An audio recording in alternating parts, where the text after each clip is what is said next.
My daughter called me ignorant in front of her entire new family, and in that moment, something inside of me shattered for good. I never imagined that the greatest pain of my life would come from the mouth of the one I gave life to. Today, I'm going to tell you something I never thought I would share. And if you, for just a second, feel like this sounds familiar, I only ask that you leave a like and subscribe. It will help me to keep unburdening my soul.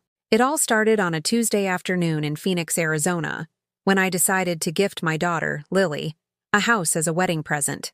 I did it with a heart overflowing with love, with that naive hope that mothers have, believing our sacrifices will one day be acknowledged. I had worked my entire life as a rural nurse in a small clinic just outside Prescott, pulling double shifts that left my back broken, spending sleepless nights caring for patients in makeshift clinics out in the country. My hands cracked from washing my scrubs with bar soap in the early morning hours. All I ever dreamed of, my only wish in this world, was to see her happy. I remember the day I gave her the keys perfectly. We were in the backyard, under the bougainvillea tree I had planted myself when she was 5. The purple blossoms fell on us like confetti as I held out the keychain, which had a small, heart-shaped silver charm on it.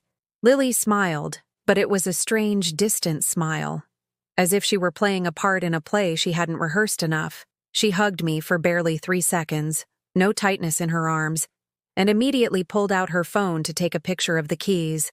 Not with me, just with the keys. I should have seen it coming. But a mother always wants to believe she knows her child, that the 28 years we spent together meant something profound, that the shared breakfasts and the long nights I stayed up with her when she had a fever had built an unbreakable bond. How wrong I was. The first time I met her fiancé, Ethan, I felt something icy settle in my stomach, like when you drink well water in the dead of January. He was a tall man in a well-pressed gray suit, with shiny shoes that looked more expensive than my entire wardrobe combined. He spoke with that artificial tone people use when they want to project superiority, enunciating each word as if he were giving a university lecture. He shook my hand without looking me in the eye, instead scanning every corner of my modest living room, mentally appraising the value of my old furniture, my outdated television, the curtains faded by years of Arizona sun. But the worst came later. 3 days before the wedding, Ethan showed up at the house I had gifted my daughter. And he wasn't alone. With him came his mother, his father, his 7 months pregnant sister, and even her unemployed brother-in-law, who had a reputation around the old mill district for being a drunk. All of them, with enormous suitcases, cardboard boxes tied with twine, and shopping bags overflowing with wrinkled clothes. I just stood there in the doorway, still wearing my flowered apron because I'd been preparing a slow-cooked brisket to welcome them properly, the skillet still hot and the smell of spices clinging to my hands. Lily hadn't even warned me they were all moving in. They just arrived, as if it were the most natural thing in the world to invade the house I had bought with the sweat of 30 years of work. The first thing Brenda, Ethan's mother, said as she crossed the threshold was like a direct kick to the soul. "We'll be taking the master bedroom. You can use the small one next to the bathroom so you'll have easy access to the broom and can clean up without disturbing us." My daughter, my Lily, the baby girl I had rocked through 1,000 nights of colic and nightmares, the young woman whose college tuition I paid for by selling my only gold ring. She laughed.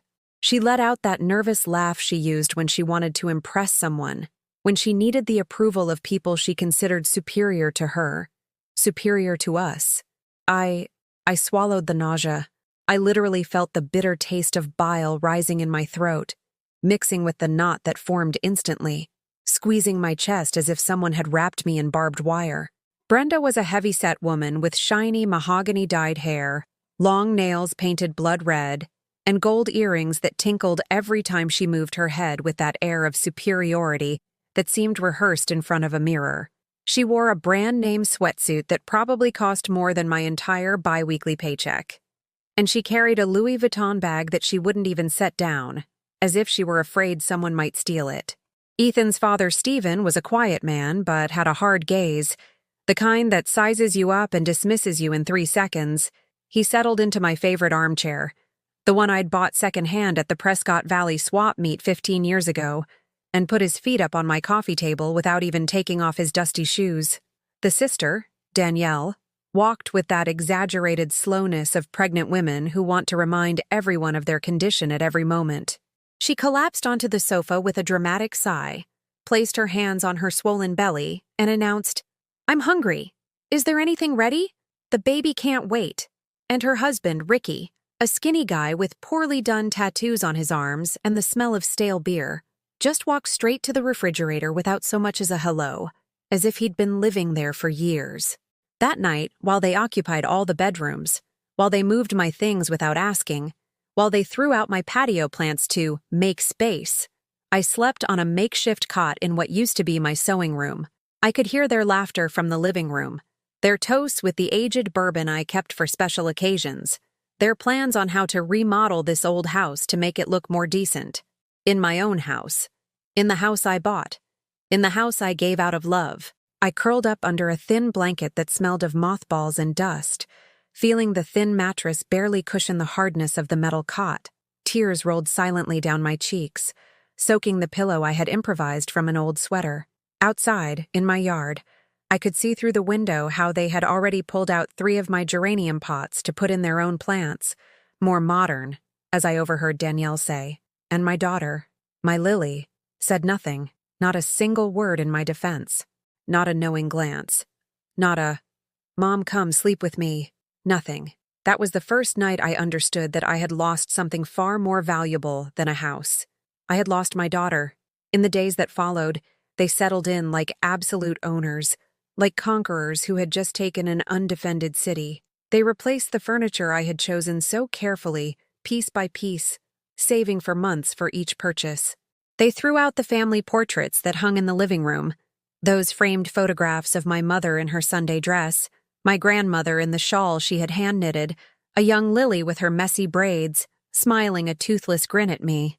Everything went into a cardboard box they left in the garage, among rusted tools and old paint cans. They put up new curtains in a beige color I hated, expensive curtains with excessive ruffles that looked like they belonged in a cheap motel. They had the flower bed I had built with my own hands, brick by brick, every weekend over a full summer, torn out. That's where my mint for tea grew, my rosemary for stews, my red carnations that reminded me of my hometown. All of it, ripped out by the roots. In its place, they put down some gray stones and a wooden sign that said, "Bienvenue," welcome, as if this were Quebec and not the heart of Arizona. One Saturday afternoon, while everyone was busy remodeling my house, I sat in the only corner they still allowed me to occupy without being in the way, a plastic chair by the kitchen window. I opened an old book I had inherited from my mother, a worn copy with yellowed pages and a spine broken from use. It was a book of Russian poems, written in Cyrillic, those beautiful letters that look like ancient drawings. My mother, Ekaterina, came to America in 1952, fleeing the war, the hunger, a past she never wanted to tell me about completely. All I know is she crossed half the world with a leather suitcase and this book sewn into the lining of her coat. She taught me to read Russian when I was a little girl, in secret, at night, by candlelight, as if it were a forbidden language we had to protect from prying eyes. I murmured a phrase under my breath, almost like a prayer, as my mother used to do when she needed comfort. Tishina silnaya krika. Silence is stronger than the scream. Lily heard me from the living room, where she was choosing tile samples with Brenda. Her voice cut through the house like a whip.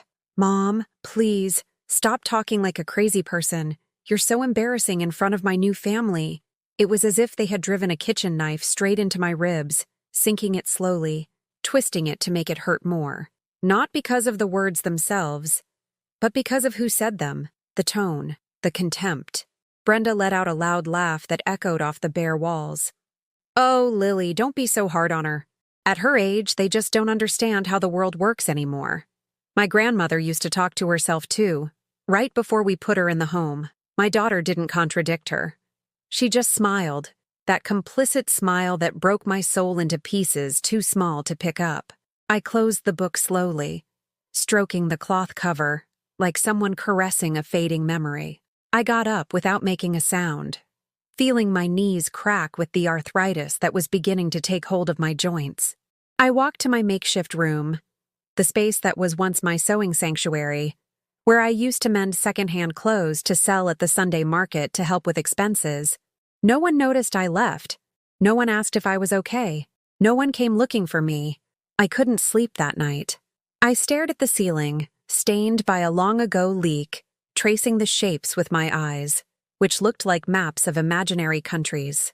I could hear their voices from the dining room, celebrating something, toasting with glasses that clinked with a crystalline sound that once seemed cheerful to me and now sounded like mockery. "To the new house," I heard Stephen say. "To my grandson who will grow up here," Brenda added. "To my wife, who had the good sense to marry into property," Ethan finished, and they all laughed. My daughter said nothing, but she didn't silence them either. The next morning, Palm Sunday, I got up early, as I always had my entire life. The sunrise in Arizona has that special pinkish hue that filters through the windows and promises a day of dry heat. I made coffee in my old percolator, the one that had survived 3 moves and 20 years of daily use. The smell of fresh coffee filled the kitchen, mingling with the aroma of the sweet rolls I'd bought the day before at the local bakery, where old Mr. Henderson had known me since Lily was a baby. I set the table for everyone. 8 places, folded napkins, bowls for the oatmeal that was still simmering on the stove. I did it out of habit, because that's how I was raised, because in my family, you always welcomed everyone with a set table, even if they were kicking you out of your own home. They came down one by one with sleepy, grumpy faces. Danielle complained the coffee was too weak. Ricky said the rolls were stale. Stephen didn't even sit down. He took his mug and went to read the paper on the patio.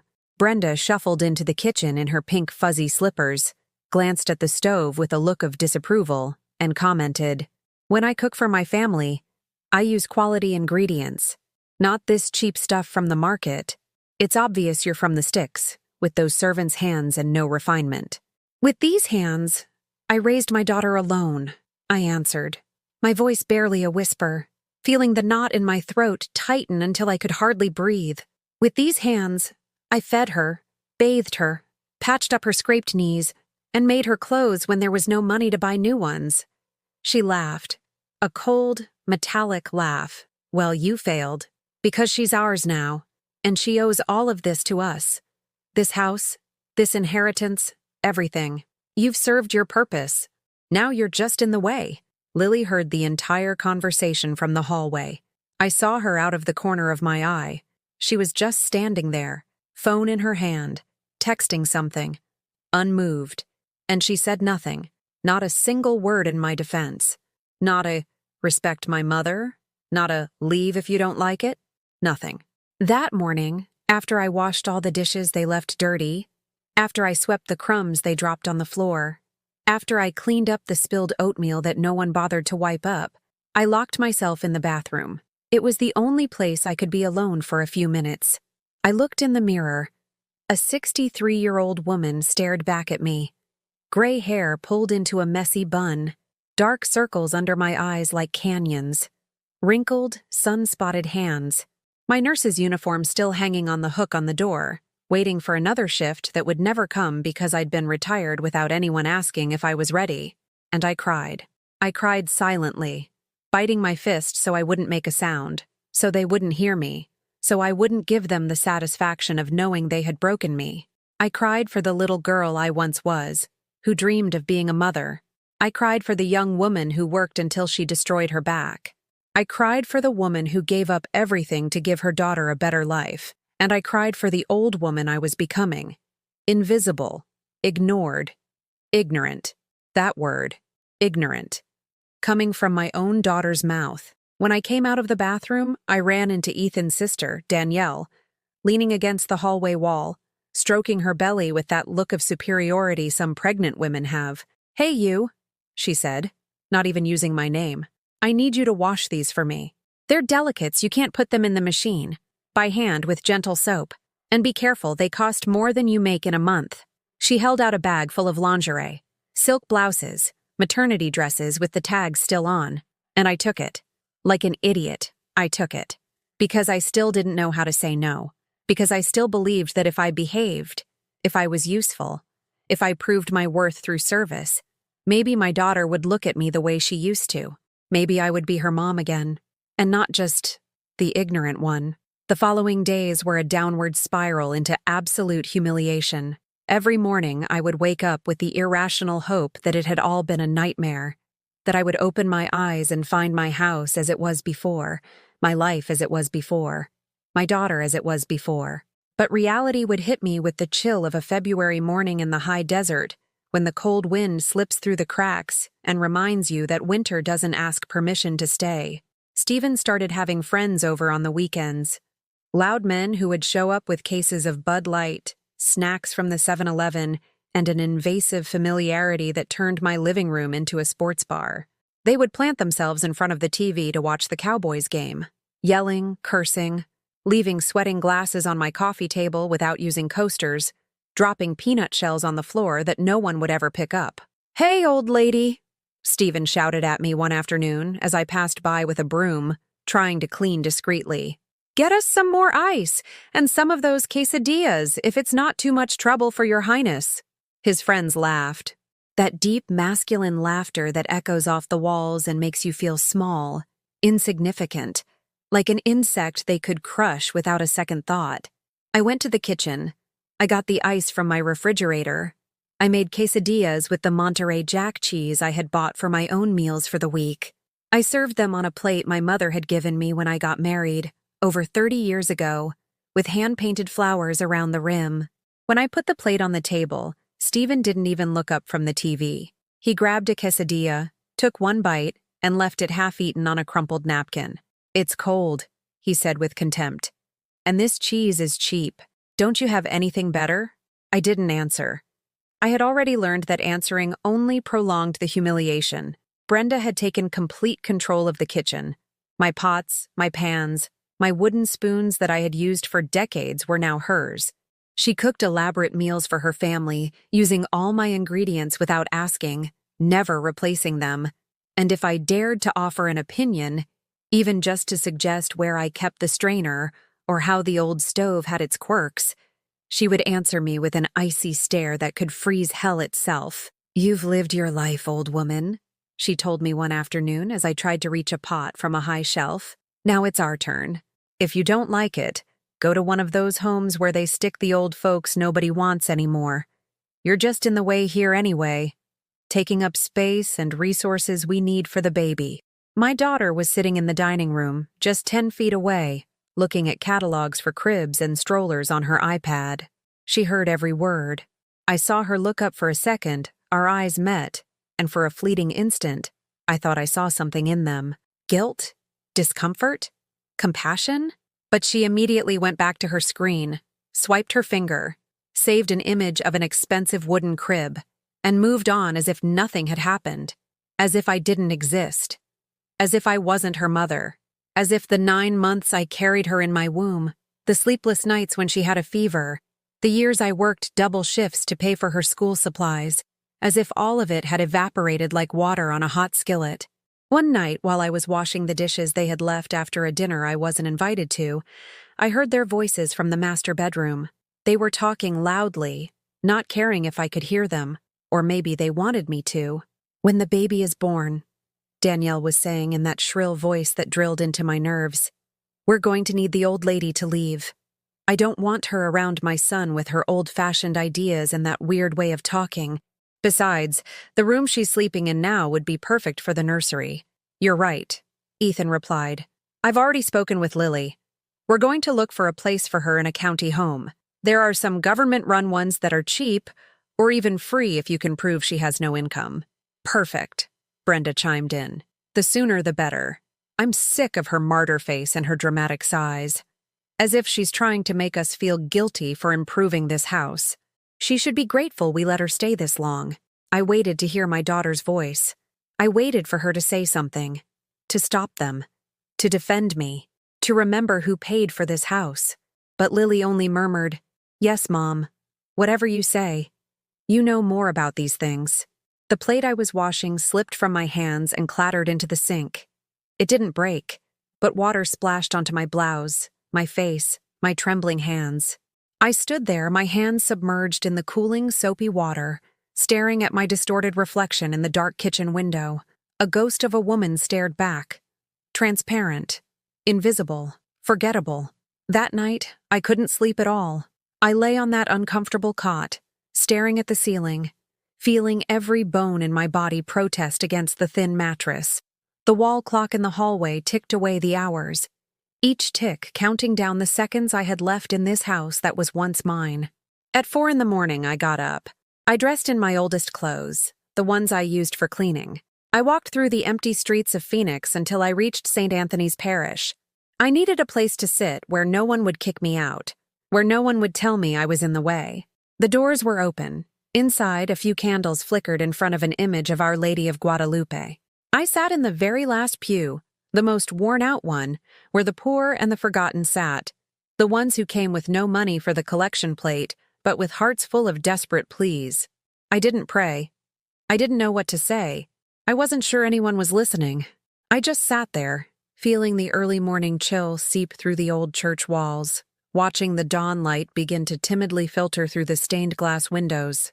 An elderly woman sat down next to me. She smelled of Vicks VapoRub and fresh tortillas. She looked at me with those tired eyes that only women who have lived too long and seen too much have. "Family trouble, mija?" she asked in a soft voice. I couldn't answer. I just nodded as tears began to roll down my cheeks without permission, without control, without dignity. She took my hand in her wrinkled, age-spotted fingers. "The deepest hurt doesn't come from strangers," she whispered. "It's when your own blood fails you. There's no cure for that." We sat there in silence, two old women in an empty church, holding each other's pain without needing words. When I got back to the house, it was already daylight. I found them all eating breakfast in the dining room. They had used my set of good china, the one I saved for special occasions. They had opened my last can of chipotle peppers that my friend Lupe had given me. They had finished the sweet rolls I had bought to last the whole week. No one noticed I had arrived. No one asked where I had been. No one saved a plate for me. I went straight to my room and pulled a rusty metal box from under the cot. I'd had it since I was a young woman. Inside, I kept documents, old photographs, and a yellowed envelope with the seal of a bank in Valencia, Spain. I opened it with trembling hands. Inside were papers I hadn't looked at in over 20 years. Property deeds for an apartment that my mother, Ekaterina, had bought when she arrived in Spain before immigrating to America. She never sold it, never mentioned it. She just left me these papers before she died, with a note written in Russian that said, "For when the world turns its back on you, remember you have roots they can never pull up." The current estimated value of that property, according to the last appraisal I found in the envelope, $400,000. And nobody knew, not my daughter, not her new family, nobody. I put the papers back in the box and hid it under the cot. It wasn't time yet, but that time was coming. And when it did, they were all going to find out that the ignorant one knew a lot more than they could ever imagine. 3 more weeks passed, 3 weeks that felt like a 3-year prison sentence where the guards were my own family. Each day brought a new humiliation, a new way to remind me that I was no longer welcome in the house I had bought, in the life I had built brick by brick, sacrifice by sacrifice. Danielle gave birth on a Tuesday afternoon. A boy. They named him Emiliano, after Ethan's paternal grandfather, a man I never met but heard 1,000 stories about, regarding his supposed greatness and successful businesses. The baby was small, pink, with that sweet scent all newborns have, painfully reminding me of when Lily was born at St. Joseph's in Prescott, 28 years ago. I had been alone that day. Lily's father left when he found out I was pregnant, leaving me with a 7-month belly and a note on the table that said, "I'm not ready for this. Sorry." 4 words. As if a 2-year relationship could be summed up in 4 words hastily scribbled on the back of a store receipt. But when Lily was born and they placed her on my chest, her wrinkled face instinctively searching for my warmth, I thought nothing in the world could ever take that love away from me. I thought she and I would be an unbreakable team, that the years would make us closer, that my old age would be filled with the company of the daughter I had raised with so much love and effort. How wrong I was.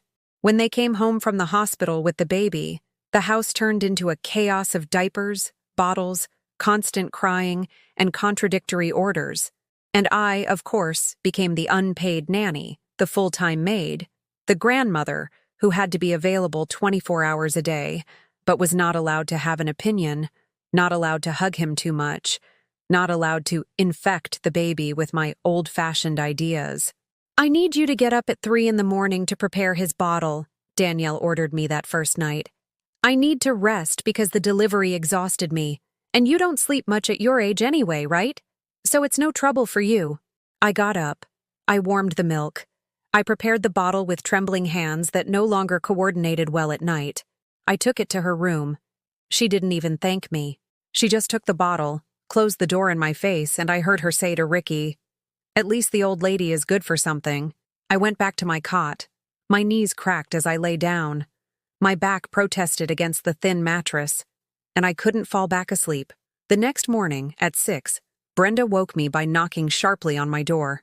"Get up. All the baby's clothes need to be washed, and make breakfast for everyone. Huevos rancheros. And make sure the beans are well fried, not watery like yesterday's." I got up like an automaton. I put on my old robe, the flowered one with holes in the elbows. I went to the kitchen. I put the beans on to heat in the clay pot my grandmother had left me. I whisked the eggs. I made the salsa with tomatoes, onions, and jalapenos, careful not to make it too spicy because Ethan didn't like it. While I was cooking, I heard my daughter come into the kitchen. My heart leaped. Maybe, I thought with that foolish hope that still refused to die inside me, maybe she was coming to talk to me. Maybe to ask how I was. Maybe to tell me the situation was out of control and she was going to set boundaries with her in-laws. But Lily just opened the refrigerator, took out a bottle of water, and as she was leaving, I asked in a small voice, barely a whisper, "How are you, sweetie? Did you sleep well?" She stopped. She looked at me with eyes that once held admiration and now held something I couldn't decipher. Pity? Annoyance? Shame? "Mom, please," she said in a tired tone. "Don't start with your morning melodrama. I have a lot on my mind. The baby, the house, my marriage. I don't have time for your insecurities." And she left, leaving me standing there in front of the stove, spatula in hand, my heart in pieces in my chest. That afternoon, while Danielle was napping and the baby was in his crib, I dared to enter the room just to see little Emiliano. Not to hold him, not to disturb him, just to watch him sleep, to see his tiny hands clenched into fists, to remember what it felt like to be needed by someone. But Brenda caught me there. "What are you doing in here?" she asked, her voice as cold as hail. "No one gave you permission to come in. I don't want you touching the child with those dirty servants' hands." "I was just looking," I tried to explain. "Well, stop looking," she cut me off. "This child is going to grow up surrounded by successful, educated, decent people. He doesn't need the influence of an ignorant woman who never even finished high school. What are you going to teach him? How to scrub floors? How to settle for scraps?" I was speechless. The words got stuck in my throat like fish bones. And then my daughter appeared behind her mother-in-law. "She's right, Mom," Lily said with a voice I no longer recognized. A voice that had changed so much it sounded like someone else's.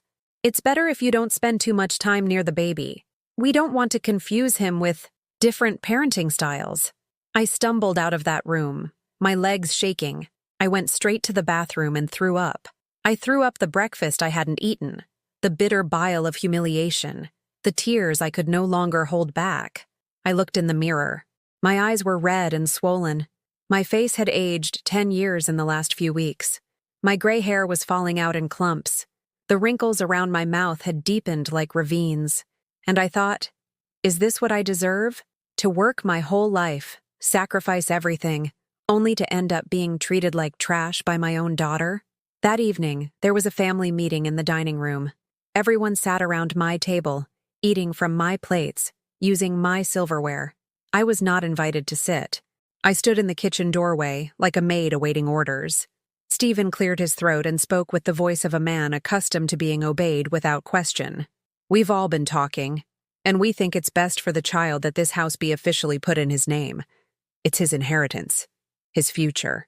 And since Lily is his aunt, she would be the administrator until Emiliano turns 18. My daughter stared at her plate. She wouldn't look at me. It's only fair, Brenda continued. After all, this house is a family asset, and the boy needs security. What would happen if you got sick, or worse, if you died? The house would be stuck in legal limbo. It's better to sort it out now while we're all here. This house is mine, I said, my voice trembling but clear. I bought it, with my money, with 30 years of work, and I gave it to my daughter. No one else. A heavy silence fell. Ethan dropped his fork with a metallic clatter against his plate. Your money? He said mockingly. What money could a hospital janitor who makes minimum wage possibly have? Nurse, I corrected him, feeling rage begin to boil in my stomach. I am a nurse, and I've worked more hours than all of you will in your entire lives combined. Stephen stood up, tall and intimidating. Listen, old woman. His voice turned threatening. Nobody here is asking for your permission. We're informing you of how things are going to be. If you don't like it, the door is open. But this house is staying in the family. In our family. I am her family, I whispered, looking at my daughter. I'm her mother. And then Lily finally looked up. She stared me straight in the eye, and she said the words that finally broke the last whole thing left inside me. Mom, that's enough. You don't understand how the world works. You don't understand laws or assets or planning for the future. You're a simple woman, ignorant. And that's okay. It's not your fault you never got an education, that you never had opportunities. But don't make a fool of yourself pretending you know better than we do. Ignorant. That word again. From her mouth. From my daughter. Something snapped inside me at that moment. It wasn't a dramatic collapse. I didn't scream. I didn't cry. I didn't throw plates or slam doors. I simply went out. Like a candle running out of wax. Like a light bulb burning out without a sound. I turned around slowly. I walked to my room with the steps of a dying woman. I closed the door. I sat on the cot. And I pulled the metal box out from under the mattress. I opened it. I looked at the documents that held the secret of my true inheritance. And I made a decision. It was time for the ignorant one to teach them a lesson they would never forget. The next morning, I woke with a clarity I hadn't felt in months. It was as if, during the night, while they slept in my beds and under my roof, something inside me had finished dying. And with that death came a strange birth, the birth of a woman who no longer had anything to lose. I dressed in my best clothes, a navy blue dress I had bought years ago for a wedding and had barely worn. I combed my gray hair back into a dignified bun. I put on the silver earrings my mother gave me for my 15th birthday. I looked in the mirror, and for the first time in weeks, I saw a woman, not a shadow. I went down for breakfast. They were all already seated, waiting for me to serve them as usual. But this time, I walked straight past them to the door. "Where are you going?" Brenda asked in a supervisory tone. "Breakfast isn't going to make itself." "I have an appointment," I replied without turning around. "An appointment?" Danielle scoffed. "At your age? With who, the doctor?" They all laughed. Except for Lily, who was watching me with curiosity, and something I might have mistaken for concern. I didn't answer. I left the house and walked 3 blocks to the bus stop. I took the route that led to downtown Phoenix, to the area with the banks, the notary offices, the air-conditioned law firms with receptionists who look you up and down before deciding if you're worth their time. I walked into the office of Mr. Hernandez, an attorney one of my old colleagues from the hospital had recommended. He was a man in his 50s, with thick glasses and the air of someone who has seen too many families torn apart by money. "Mrs. Morrison," he greeted me, using the maiden name I had gone back to after never legally marrying. "Please tell me, how can I help you?" I told him everything. I held nothing back. I told him about the house I gave as a gift, the family invasion, the daily humiliations, my daughter calling me ignorant, their plans to take away even the last corner where I could exist. I showed him the deed to the house, where my name appeared as the sole original owner, and then I showed him the documents from Spain. His eyes widened behind his glasses when he saw the figures. "Ma'am," he said with a new respect in his voice, "this changes the entire picture. You are not just the original owner of the property here. You are the heir to a considerable estate in Europe. Can I get my house back? I asked directly. Legally, the house never stopped being yours, he explained. A verbal gift without a signed deed has no legal standing. If you never signed transfer of ownership documents before a notary, the house is still registered in your name. I can verify that with the county recorder's office. And if they forged documents? That would be a serious crime. Forgery. We could press charges. I left his office with 3 certified copies of all my documents and a plan of action. Mr. Hernandez would verify the legal status of the property and protect my rights to the European inheritance. He charged me for the initial consultation, and when I took the money out of my old cloth purse, he noticed my trembling hands. "Ma'am," he said kindly, "you're going to be okay. I've seen many cases like this. And always, the truth comes out." I returned home around noon. I entered quietly, expecting to find them in their usual activities. Brenda watching her soap operas, Stephen reading the paper, Danielle with the baby, Ricky sprawled on the couch. But when I opened the door, I walked into a scene that froze my blood. They were in my room, all of them. They had forced the door open, breaking the small padlock I had recently put on it. And they had my metal box open on the cot. Brenda was holding the documents from Spain, reading them with greedy eyes. "Look at this," she shouted excitedly. "The old woman owns property in Europe. It's worth a fortune." Stephen was studying the papers like a human calculator. $400,000, he said slowly. "This is more than we imagined." Ethan had my passport in his hands, flipping through it like a restaurant menu. "Ekaterina Morrison." He read my mother's name, which I had inherited as a middle name. Born in Russia, naturalized U.S. citizen. Well, the ignorant one had secrets. And then I saw my daughter. Lily was sitting on my cot, holding a manila folder, a folder I kept at the bottom of the box. Inside were photos of her as a baby, her elementary school report cards, drawings she had made for me when she was 6, letters she wrote to me from summer camp when she was 12, letters that said, "I miss you, Mom. You're the best mom in the world. When I grow up, I want to be just like you." I saw her read one of those letters. I saw her eyes fill with tears. I saw her mouth tremble. And for a second, just 1 second, I thought I had my daughter back. But then Brenda snatched the papers from her hands. "Lily, we need your mother to sign these documents," she said in a businesslike tone. "A power of attorney. That way we can sell the property in Spain and use the money to secure the baby's future. It's only fair. It's family money." "It is not family money," I said from the doorway, my voice sounding stronger than I expected. "It's my inheritance. From my mother, whom no one here ever knew, whom no one here cared for when she was sick, whom no one here mourned when she died." They all spun around to look at me. The shock on their faces would have been comical under other circumstances. "What are you doing here?" Danielle asked, her guilt obvious. "You were supposed to be gone all afternoon. And you were supposed to not be robbing me," I replied with an icy calm. "We're not robbing you," Stephen defended himself. "We're being practical. You're old. You have no children to look after you except Lily. This money should stay in the family for when you're gone." "I am alive," I said. "And as long as I am alive, that money is mine, and this house is mine, and my life is mine." Brenda walked toward me, documents in hand. "Look, old woman." Her tone became threatening.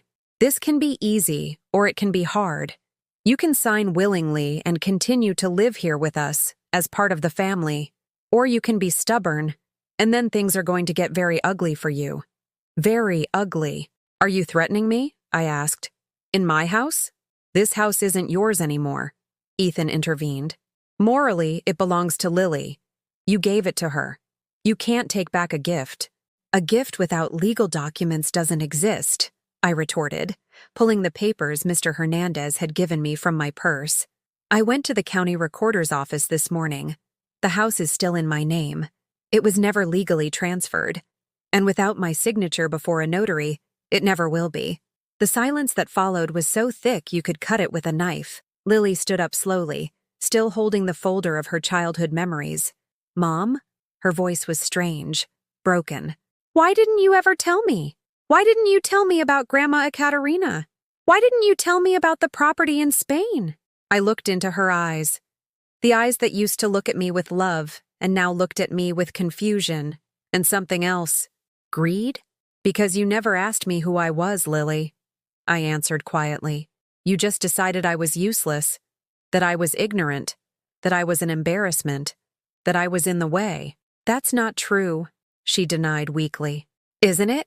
I took out my phone. I have recordings of the conversations you've had in this house, your plans to put me in a home, your insults, your humiliations, everything. It was a lie.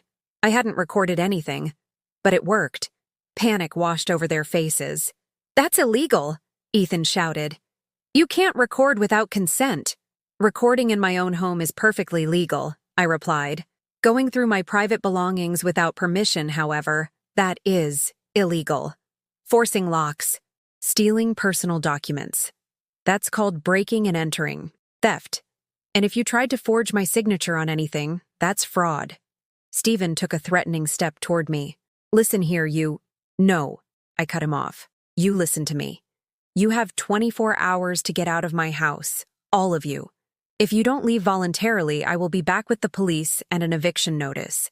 And if I find that you've touched anything else of mine, if a single paper is missing, I will press criminal charges. You can't throw us out, Danielle shrieked. I have a newborn baby.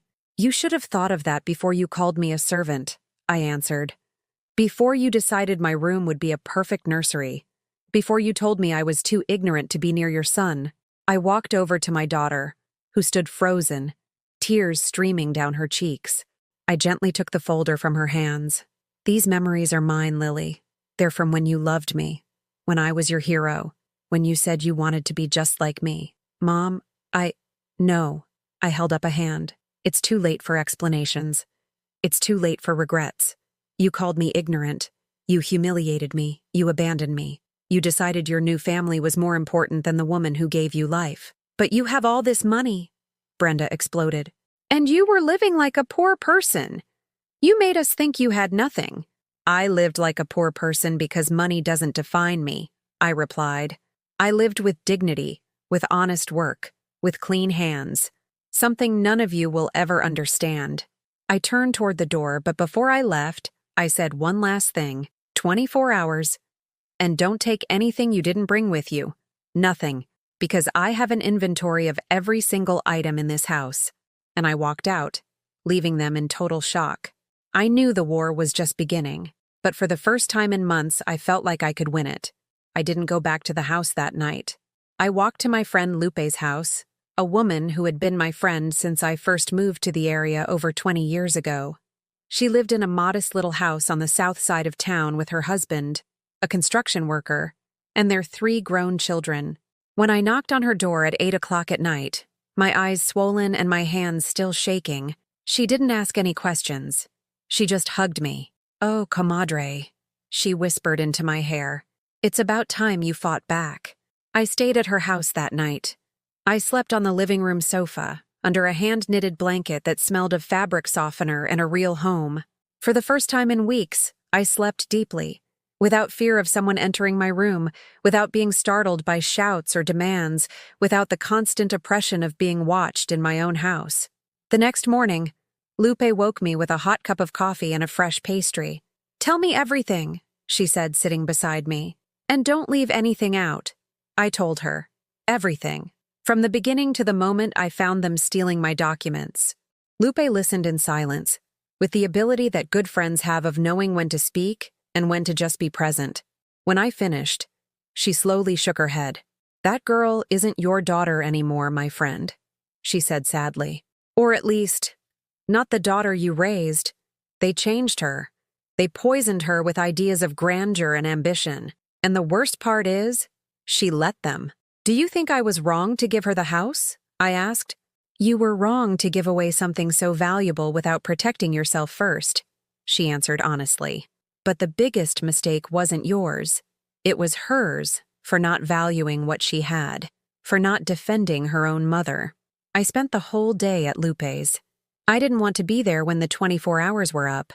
I didn't want to hear their pleas or their threats. I asked Lupe to come back with me at 6 in the evening when they should have been gone. But when we arrived, the house was still full. Not only had they not left, they had invited more people. There was a man in a suit in the living room, with a leather briefcase and an air of superiority I recognized immediately. He was a lawyer, their lawyer. "Mrs. Morrison," he greeted me with professional coldness. "I am Mr. Vargas, legal counsel for the Mendoza family. We need to discuss the situation regarding this property." "There's nothing to discuss," I replied. "I gave them 24 hours. The deadline has passed. Either they leave now, or I'm calling the police." "I'm afraid it's not that simple," he said with a condescending smile. "My client, Ms. Lily Morrison, has documents proving that you verbally gifted her this property. There are witnesses. And under state law, a verbal gift is valid under certain circumstances." "What witnesses?" I asked, though I already knew the answer. "Everyone present," he said, gesturing to the Mendoza family who were sitting on the couch like a jury. "They heard you tell Lily the house was hers, that you gave it to her from the heart, that you wanted her to build her future here. It was true. I had said those words, but not in the way they were using them.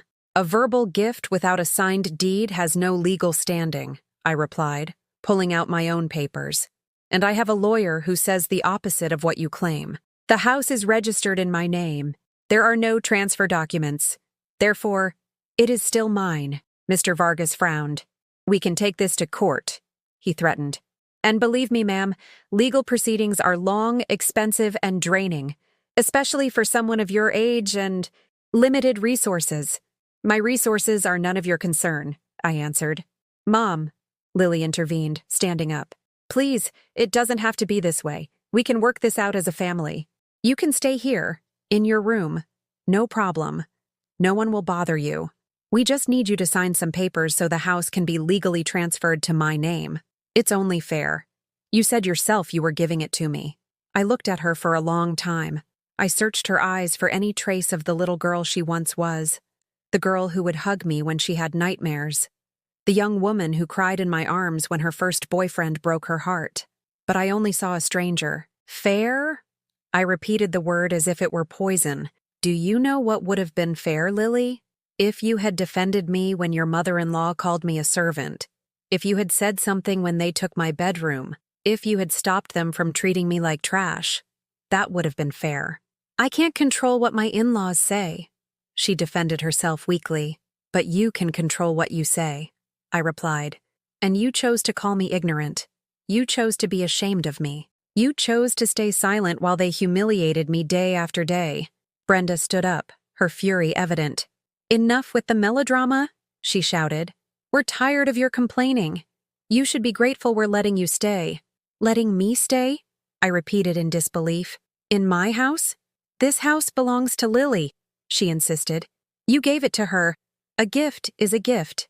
A gift is given to someone who deserves it," I answered firmly. "And none of you deserve anything from me." Stephen stood up menacingly. "Now you listen here, you stubborn old—" "No," I interrupted him, and this time my voice sounded different. Stronger, more certain. "You listen." And then I did something I had never done in my entire life. I spoke in Russian, loudly, clearly, with the perfect pronunciation my mother had taught me as a child. «Вы думали, что я ничего не стоила, но вы не знали, кто я на самом деле. You thought I was worthless, but you didn't know who I really was." They all stared at me as if I had lost my mind. The silence was absolute. I continued, now switching between Russian and English. «Никогда не недооценивайте того, кто молчит. Never underestimate the one who is silent, because she may be protecting a world that you cannot comprehend." "What is she saying?" Danielle asked nervously. "Has she gone crazy?" "She's not crazy," Lupe said from the doorway with a smile. "She's speaking her mother's language, the language she was taught as a child, the language you called talking like a crazy person." I then took out the documents from Spain and placed them on the coffee table with a sharp thud that made the glasses tremble.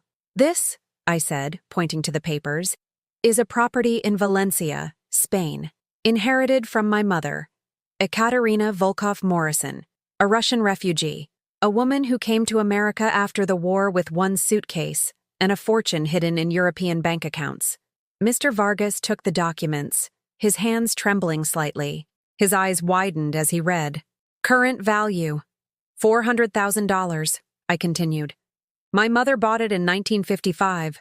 She kept it a secret her entire life. She passed it down to me before she died, and I have kept it a secret as well. Why? Lily asked, her voice cracking. Why did you never tell me?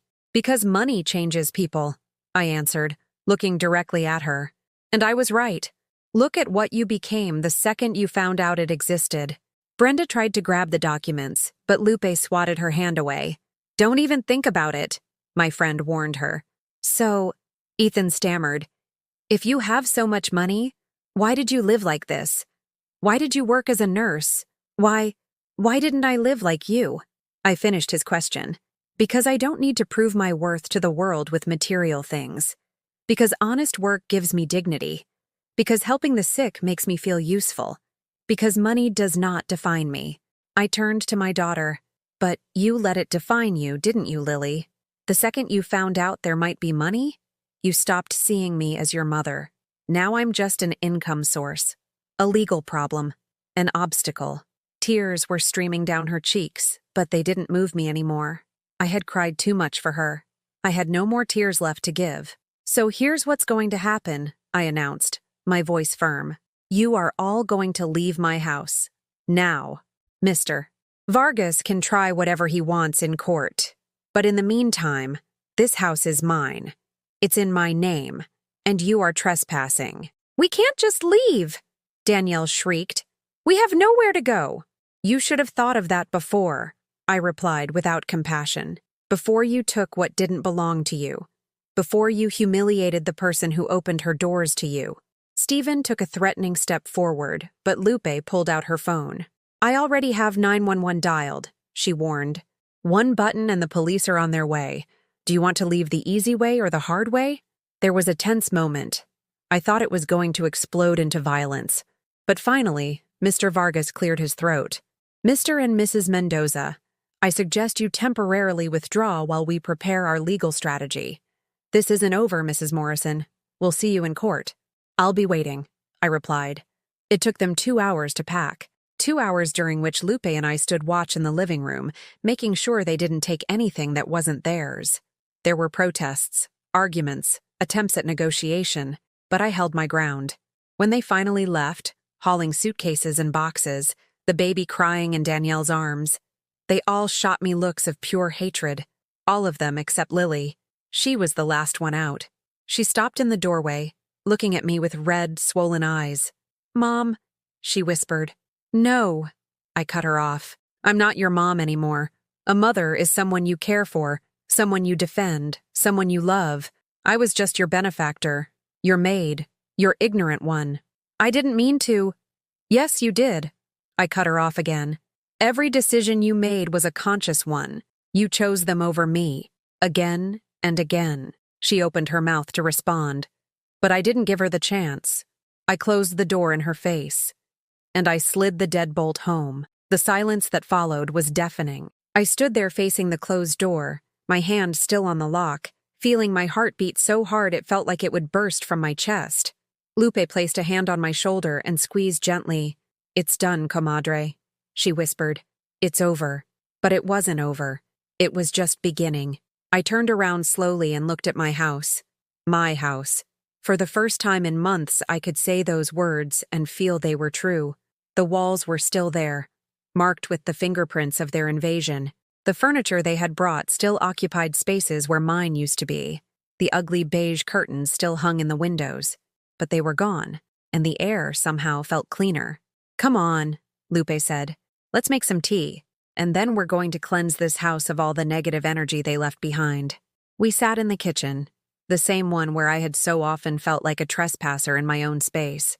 Lupe made chamomile tea with a cinnamon stick, just like our mothers used to, just like we had done for 20 years of friendship. The sweet, comforting aroma filled the kitchen, slowly erasing the smell of expensive cologne and cloying perfume that had seeped into every corner. What now? I asked, holding the warm mug between my cold hands. Now you live, Lupe answered simply. You live for you. You take back your house. You take back your life, and you let your daughter deal with the consequences of her choices. Do you think she'll come back? I asked, though I wasn't sure if I wanted her to. Probably, Lupe said, when she needs something. When she realizes her marriage is a disaster. When that family treats her as badly as they treated you. But by then, my friend, you will have decided if it's worth opening that door again. I stayed awake all that night, walking through each room of my house as if seeing it for the first time. I touched the walls. I opened the drawers they had emptied. I looked out the windows at the small yard where I used to have my plants. Every space held memories, some beautiful, from when Lily was a child, others painful, from the last few weeks. In the master bedroom, where Brenda and Stephen had slept, I found a crumpled piece of paper on the nightstand. I smoothed it out carefully and read it.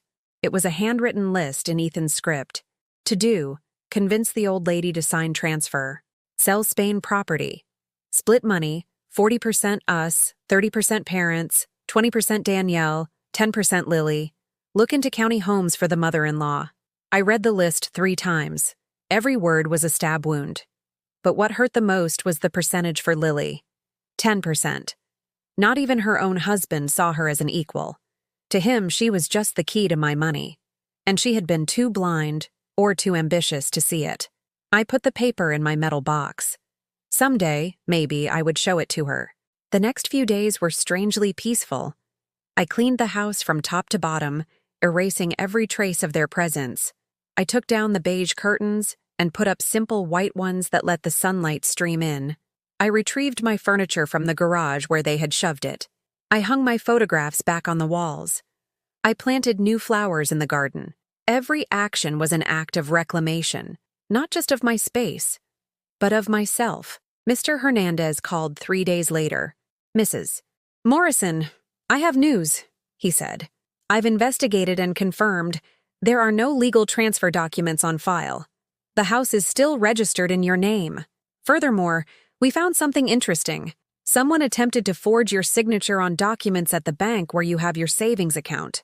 The handwriting is very similar, but there are inconsistencies. Do you want to press charges? I thought of Lily, my only daughter, trying to steal from me, to forge my signature, to take the last thing I had left. A part of me, the part that had been a mother for 28 years, wanted to protect her even from this.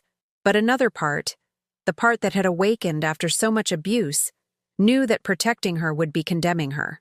Yes, I replied. Proceed. Let her face the consequences. Understood. I also want to inform you that the property in Spain is in perfect legal order. I can help you manage it from here, or if you prefer, we can sell it and transfer the money to the U.S., or simply keep it as is.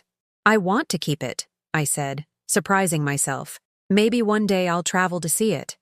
To see the place where my mother lived before she came to America, to understand where I come from.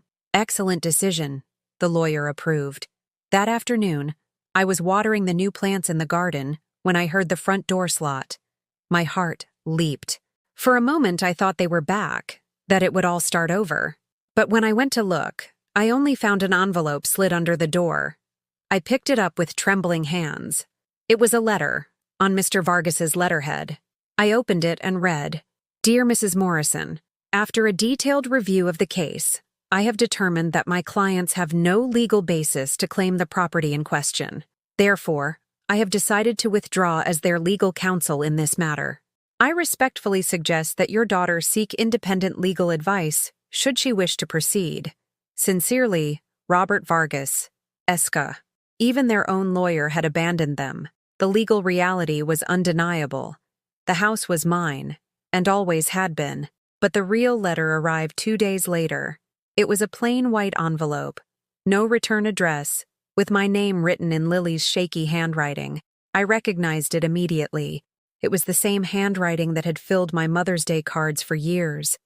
The same handwriting from the summer camp letters. I sat on the porch, under the bougainvillea tree that had survived everything, and opened the envelope with fingers that no longer trembled. Mom, I don't know if you'll read this. I don't know if I should be writing it. I don't know if I deserve to be heard. We're staying in a cheap motel. The baby cries all the time. Ethan is furious.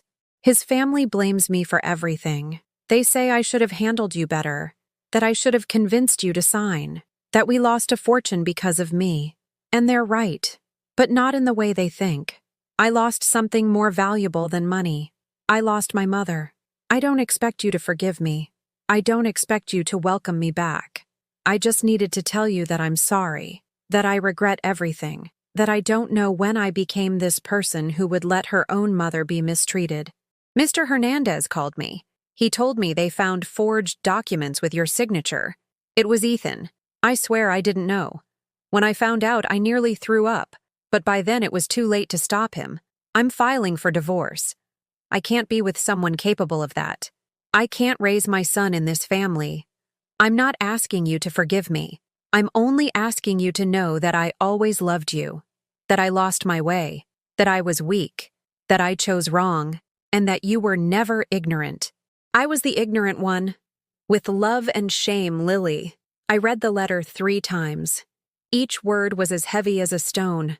I searched my heart for a trace of that unconditional mother's love, the love that's supposed to forgive all, forget all, that always opens its arms, no matter how much you've been hurt. But I couldn't find it. Or maybe it was there. But buried under layers of pain, betrayal, and humiliation that would take years to heal. I folded the letter carefully. I put it in my metal box, next to Ethan's list, next to the photos of Lily as a little girl, next to all the memories of a relationship that might, someday, be rebuilt. But not today. Today, I needed to keep healing. Today, I needed to keep finding myself. That evening, I made my favorite dinner, enfrijoladas with fresh cheese and cream, red rice, and hibiscus tea.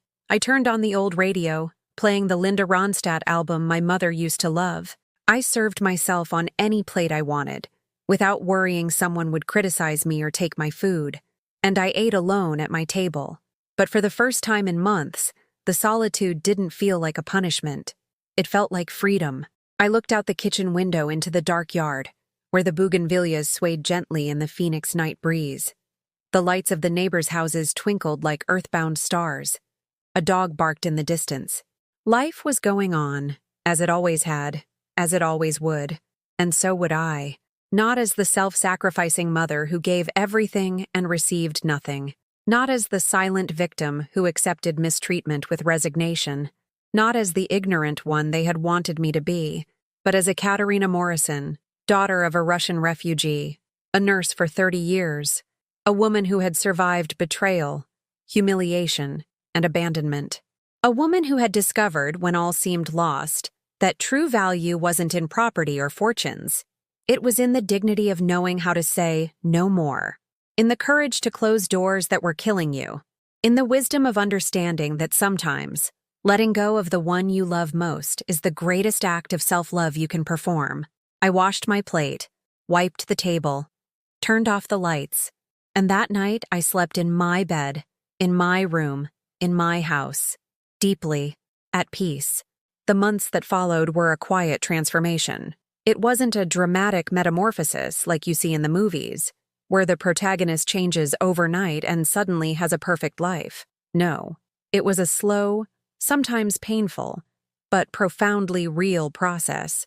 I started by doing something I had never allowed myself to do: spend money on myself. Not extravagantly or ostentatiously, but with the simple intention of self-care.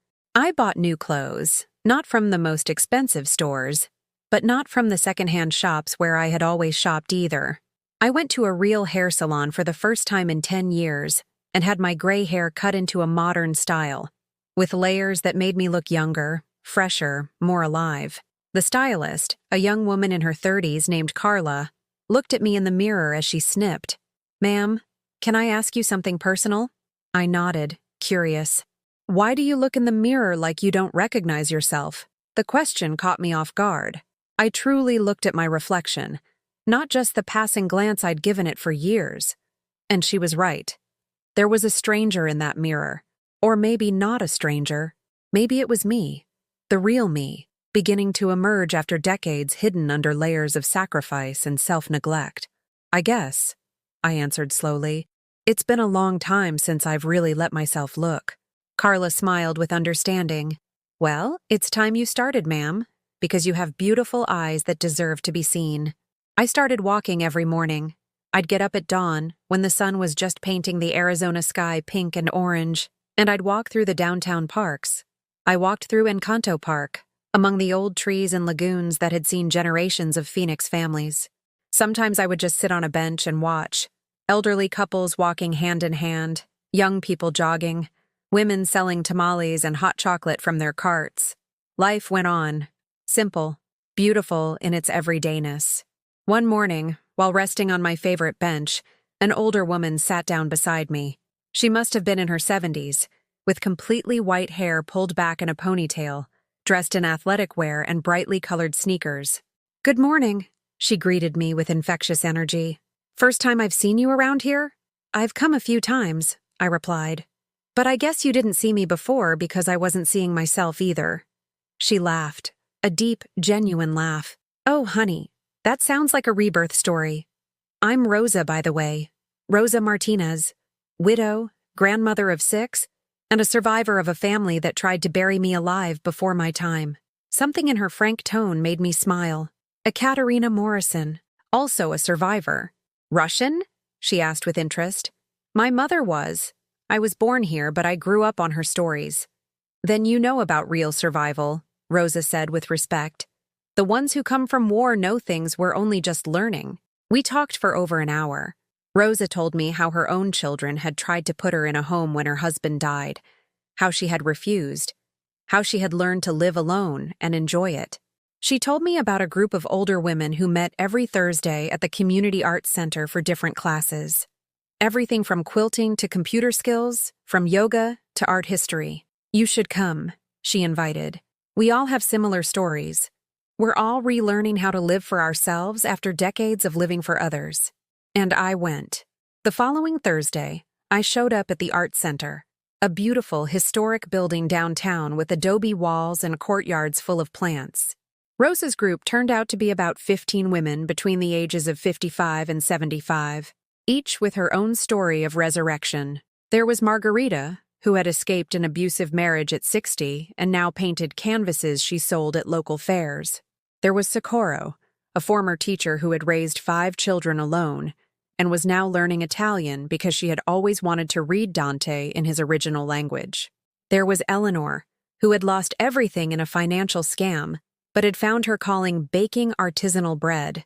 They welcomed me without invasive questions, without judgment, only with that silent sisterhood that exists among women who have weathered similar storms.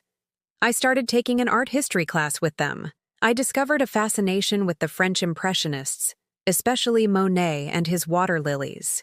There was something in those paintings of light and water that spoke to me of transformation, of beauty found in common places, of the ability to see magic in the ordinary when you finally open your eyes.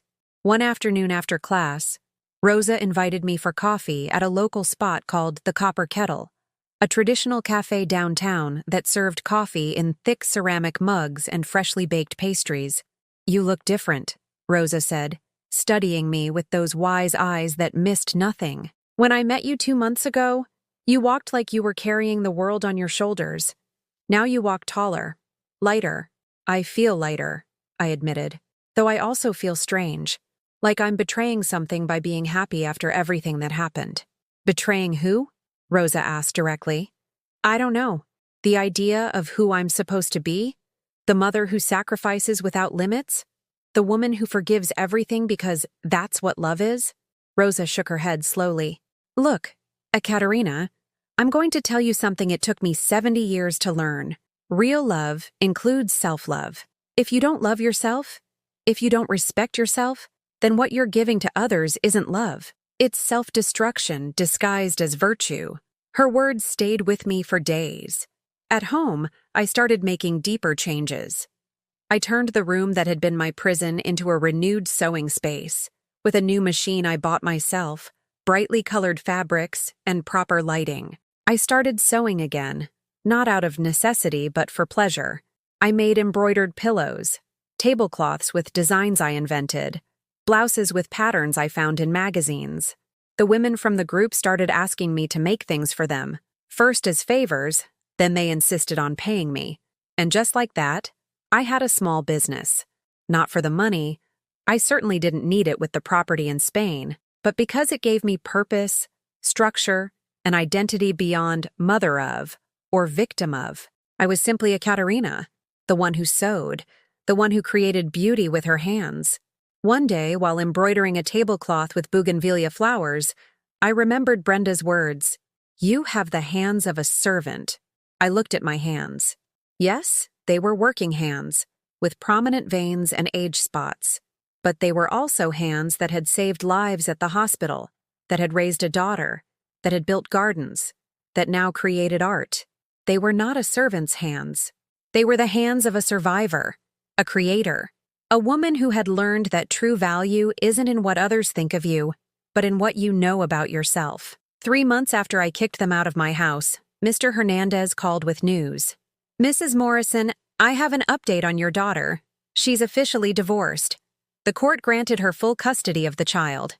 And apparently, she's living in a small apartment on the south side, working an office job. I thought you'd want to know." "Thank you, Mr. Hernandez," I replied, feeling a strange mix of relief and sadness. "I also want to inform you that Ethan Mendoza is under investigation for fraud. The forgery of your signature was more serious than we thought. He apparently tried the same thing with other people. He could be facing criminal charges."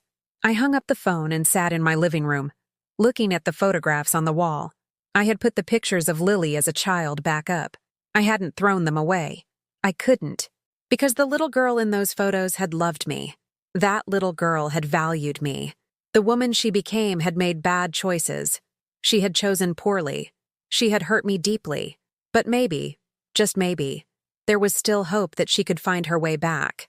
Not to my house, not to my life as it was, but maybe to a new, different relationship, built on honesty and mutual respect instead of one-way sacrifice and guilt, though that would take time, a lot of time. And in the meantime, I had my own life to live. That evening, Rosa invited me to her house for a potluck dinner with the group. She lived in a little house painted bright yellow, with geraniums in every window box and a small patio where she'd hung string lights. We all sat around a long table on that patio, under the Arizona stars, eating chili that everyone had brought, drinking iced tea and beer, laughing at shared stories, crying with difficult confessions. Margarita raised her glass. "To us," she said, "the ones who refused to disappear, the ones who decided we still had a right to shine. To us," we all repeated. And in that moment, surrounded by these women I barely knew but who understood me better than anyone, I felt something I hadn't felt in years. I felt like I belonged. Not as someone's mother, not as someone's wife, not as someone's servant, just as myself. And that, I discovered, was enough, more than enough. It was everything. 6 months after I had closed the door on my daughter, I received an unexpected call. It was a number I didn't recognize, but something in my gut told me to answer. "Mrs. Morrison?" A young, professional female voice asked. "This is Patricia Ruiz from the Arizona Nurses Association. We're organizing a special event to honor nurses who have given over 30 years of service to the community. Your name came up in our records, and we would be honored to have you as one of our honorees." I was silent for a moment, processing the words. "An honoree? Me? I'm not sure I deserve that," I finally said. "I just did my job." "Mrs. Morrison," she replied warmly, "we reviewed your file. 32 years of service, 18 years in rural clinics outside Prescott where no one else wanted to go, 14 years at Phoenix General Hospital on the night shift in the ER, hundreds of lives saved. That's much more than just doing your job. Please, allow us to recognize you." I accepted, though nervously. The ceremony would be in the auditorium at Phoenix General, a place where I had spent so many nights caring for patients, running between gurneys, holding the hands of terrified people while I told them everything would be okay. The day of the event, Rosa insisted on coming with me. Margarita, Socorro, and Eleanor came too. They had helped me pick out an elegant but simple dress, a royal blue color, and Carla had styled my hair in a special way, with soft waves framing my face.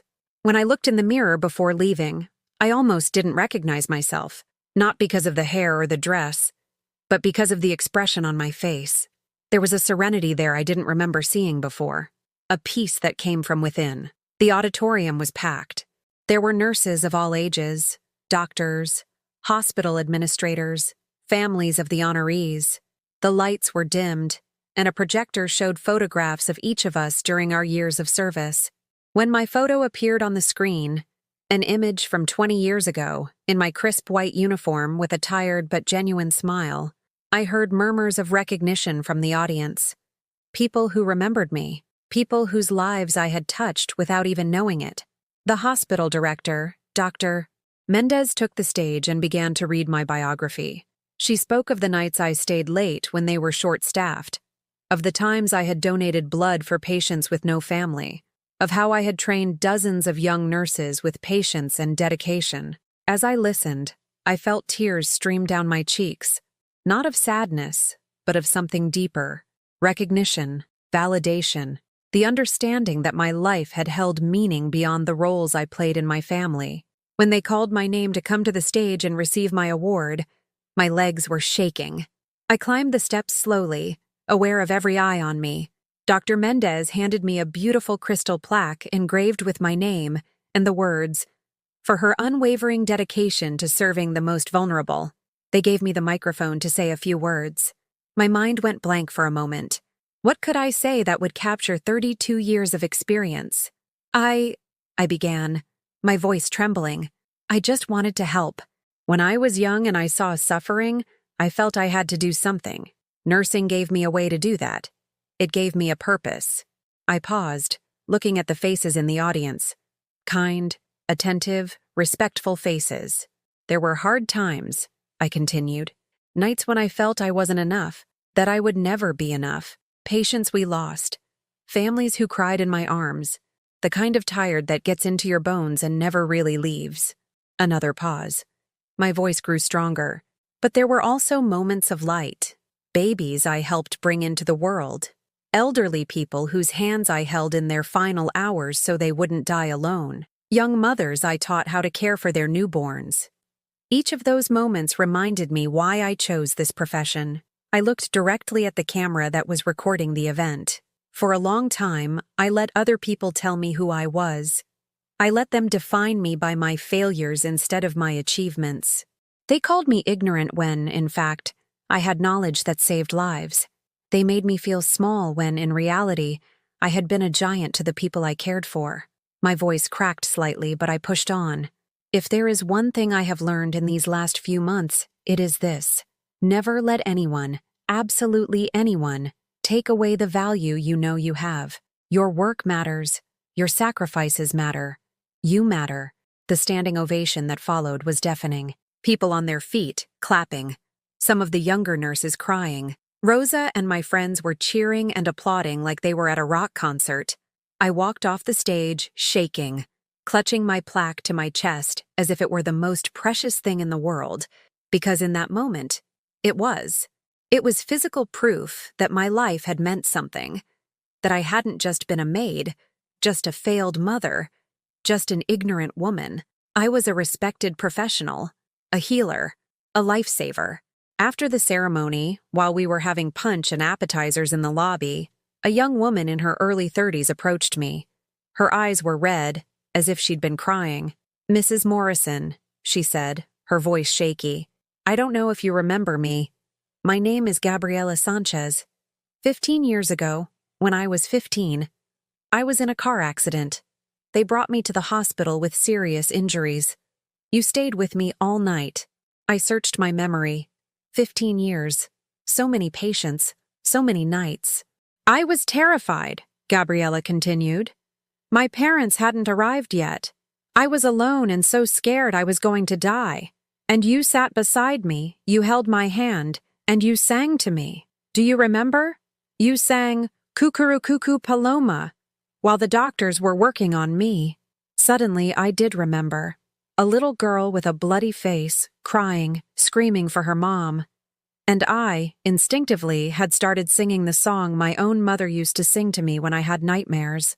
"Yes," I whispered. "Yes, I remember. You saved me that night. Gabriella said, tears rolling down her cheeks. Not just physically. You saved me from the terror. You made me feel like I wasn't alone. And when I decided what to study in college, I chose nursing because of you. Because I wanted to be for others what you were for me. She hugged me tightly, and I hugged her back, feeling something expand in my chest. Purpose. Legacy. Impact. That night, back at my house, I mounted the plaque on my living room wall, right in the center, where the family portrait they had thrown out used to be. The lamplight made it gleam, reflecting my name in elegant script. Ekaterina Morrison, nurse, healer, a woman of value. I poured myself a glass of wine I'd bought to celebrate, a Spanish Rioja in honor of my mother and her homeland, and sat on my sofa, looking at that plaque, processing the day. My phone buzzed. A text message from an unknown number. Mom, I saw the video of your ceremony. They shared it on social media. I'm so proud of you. I should have always told you that. I should have always seen you the way they saw you today. I'm sorry for being so blind. Lily. I read the message 3 times. My first instinct was to reply immediately, to open the door I had closed with so much pain. But I stopped myself, not because I didn't love her, but because I loved myself enough now to know that some doors need to stay closed a while longer. That forgiveness, if it came, had to come at the right time, when I was ready, not just when she needed it. I put the phone down without replying. I drank my wine slowly, savoring every sip, and I looked at my plaque shining on the wall, reminding me of who I really was. Not the ignorant one, not the servant, not the rejected mother, but Ekaterina Morrison, a woman who had survived, who had healed, who had chosen her own dignity over the comfort of others. And that, at this point in my life, was enough. More than enough. It was perfect.